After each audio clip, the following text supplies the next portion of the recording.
जय श्री कृष्णा, राधे राधे। भक्तजनों, आज आप सुनेंगे रविवार की व्रत कथा। विष्णु भगवान कहते हैं कि रविवार को दिन उस लोग की कथा सुनना चाहिए जिसका शरीर में वो सादा बीमारी होता है।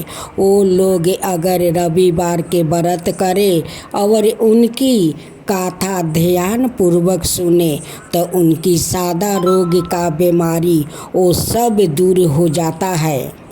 रवि देव जी की उस बीमारी के लिए उत्तम माने जाते हैं। अगर रविवार के व्रत आप नहीं कर पाते हैं तो श्रद्धा भक्ति से हाथ में फूल और अक्षत लेकर और रवि भगवान की आप कथा सुनिए।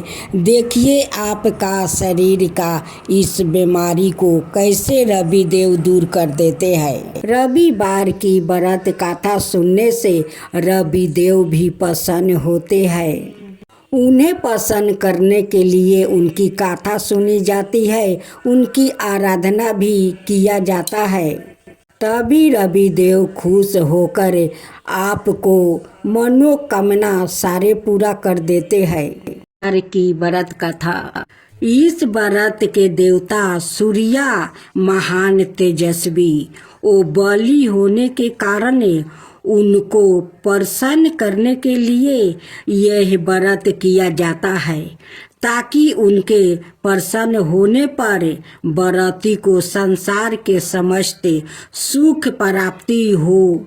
रविवार के व्रत को करने से मनुष्य का मान सम्मान बढ़ता है, बुद्धि में तेज सीता आती है, मानसिक क्लेश दूर होकर मन शांति होता है, वो सुख की अनुभूति होती है, समस्त मनोकामना पूर्ण होती है, स्वस्थ और दीर्घ आयु मिलती है, कुष्ठ और अन्याय चमड़े रोग से छुटकारा मिलता है, सांसारिक कष्टों से मुक्ति मिलती है, पाप नष्ट होते हैं और घर में रिद्धि सिद्धि का वास रहता है। पूजन विधि विधान। यह व्रत कोई भी मास के शुक्ल पक्ष के अंतिम रविवार से आरंभ करना शुभ माना गया है। इसे 12, 30 या पूरे एक वर्ष के 52 व्रतों की संख्या में करना चाहिए।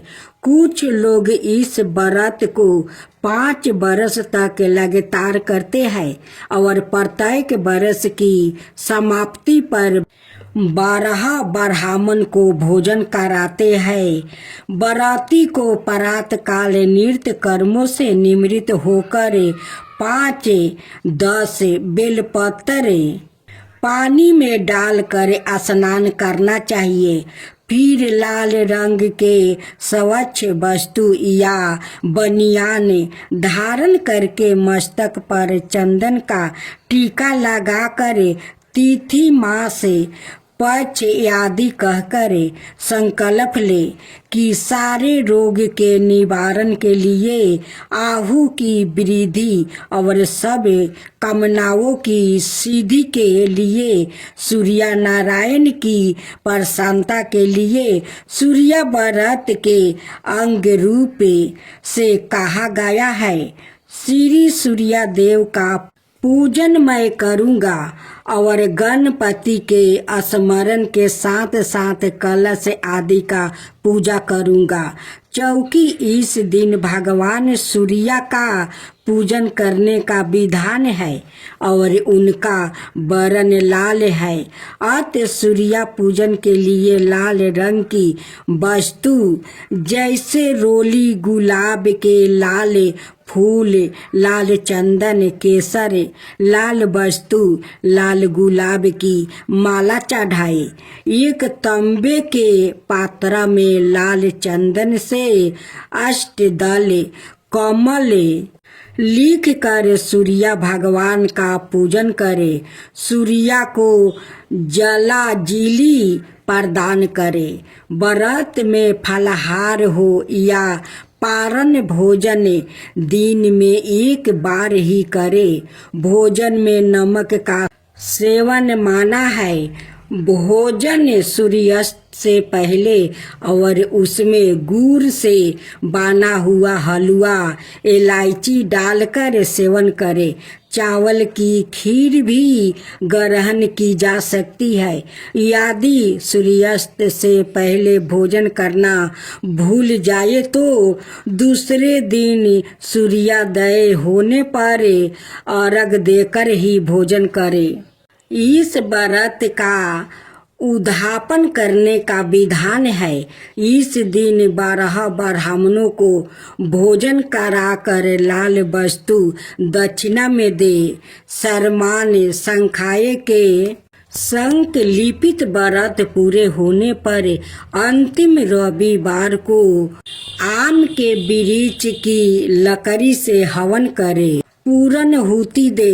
व्रत के दिन 5 बार माला फेरते हुए ओम हंग हिंग होंग हंग सूर्याय नमः जप करे। याचक को गुड़ दान करे और ब्राह्मणों को भोजन करा के लाल वस्तु और गेहूं का दान करे। व्रत की गाथा पढ़ने के बाद सूर्यदेव को विशेष अर्घ दे। आज सुनेंगे रविवार की व्रत कथा। प्राचीन काल में एक बुढ़िया माई रहती थी। वो नियमित रूप से रविवार का व्रत करती थी। रविवार के दिन सूर्योदय से पहले उठकर बुढ़िया माई स्नादि से निमृत होकर आंगन को गोबर से लीप कर स्वच्छ करती थी।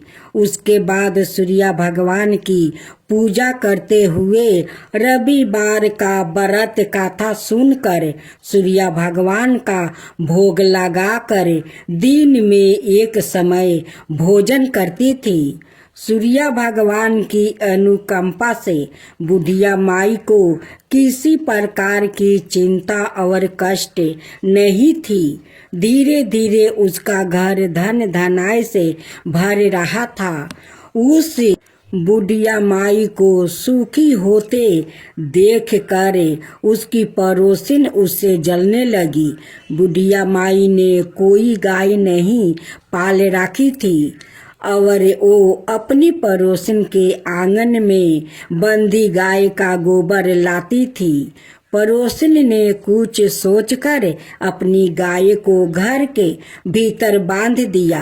रविवार को गोबर न मिलने से बुढ़िया माई अपना आंगन नहीं लीप सकी। आंगन न लीप पाने के कारण उस बुढ़िया माई ने सूर्य भगवान को भोग नहीं लगाई और उस दिन सवाए भी भोजन नहीं किया। सूर्यास्त होने पर बुढ़िया माई भूखी प्यासी सो गई। प्रातः काल सूर्योदय से पूर्व उस बुढ़िया माई की आंख खुली तो वो अपने घर के अंदर में सुंदर गाय और बछड़े को देखकर हैरान हो गई।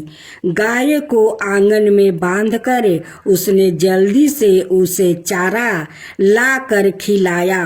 पड़ोसिन ने उस बुढ़िया माई के आंगन में बंधी सुंदर गाय और बछड़े को देखा तो वो उससे और अधिक जलने लगी। तभी गाय ने सोने का गोबर किया। गोबर को देखते ही पड़ोसिन की आंखें फट गई। पड़ोसिन ने उस बुढ़िया को आसपास ना पाकर तुरंत उस गोबर को उठाया और अपने घर ले गई और अपनी गाय का गोबर वहां रख आई। सोने के गोबर से पड़ोसिन कुछ ही दिनों में धनवान हो गई। गाय प्रतिदिन सूर्योदय से पूर्व सोने का गोबर किया करती थी और बुढ़िया के उठने के पहले पड़ोसिन उस गोबर को उठा कर ले जाती थी। बहुत दिनों तक बुढ़िया माई को सोने के गोबर के बारे में कुछ पता नहीं चला। बुढ़िया माई पहले की तरह है, हर रविवार को भगवान सूर्य देव को व्रत करती रही और कथा सुनती रही।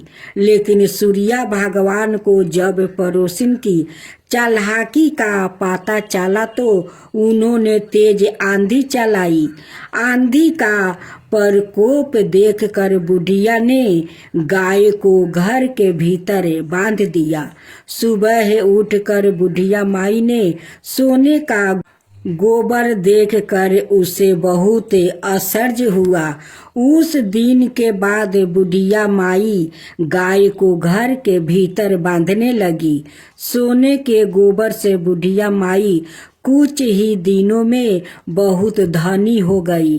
उस बुढ़िया माई के धनी होने से पड़ोसिन बुरी तरह जल भून कर राख हो गई और उसने अपने पति को समझा बुझा कर उसे नगर के राजा के पास भेज दिया।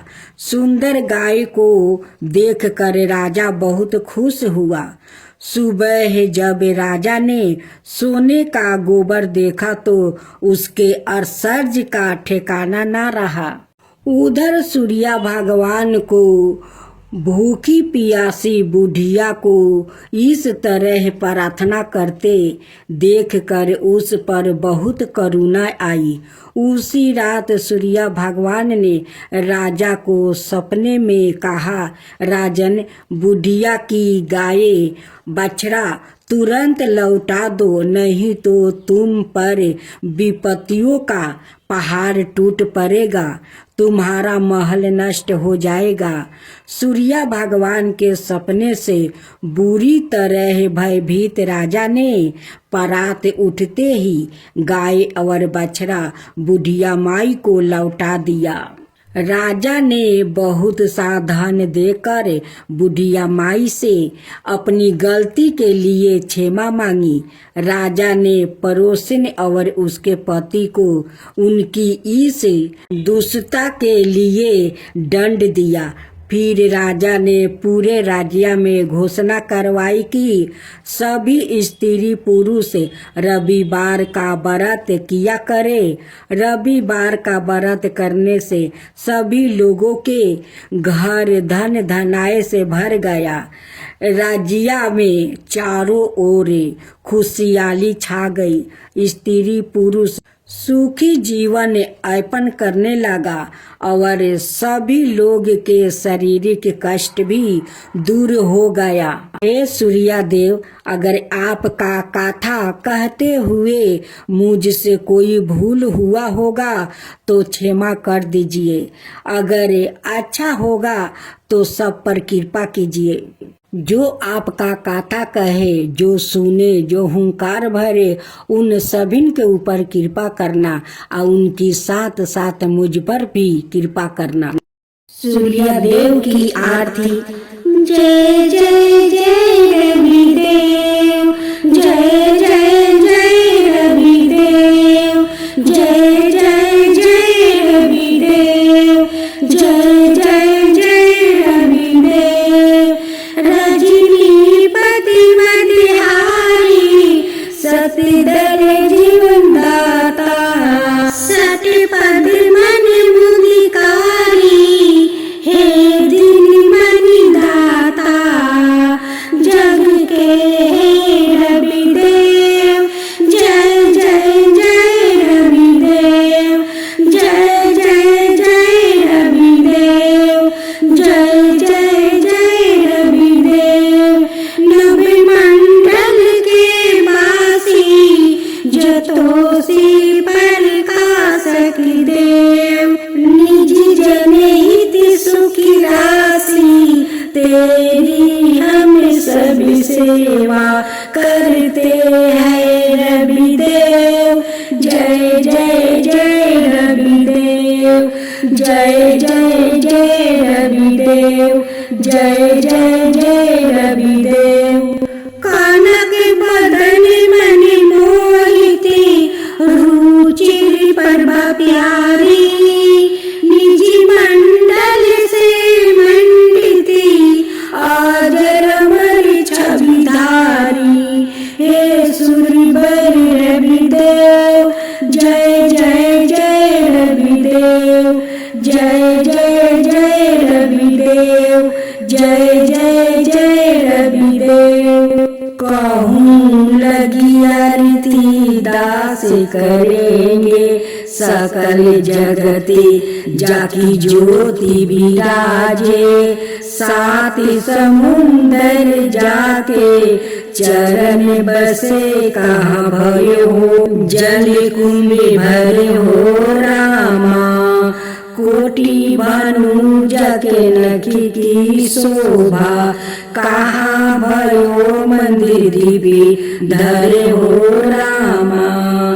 भार 18 रामा बलि जाके, कहाँ भयो श्री पुष्पा धरे हो रामा। 56 भोग जाके प्रतिदिन लागे, कहाँ भयो 9 वेद धरे हो रामा।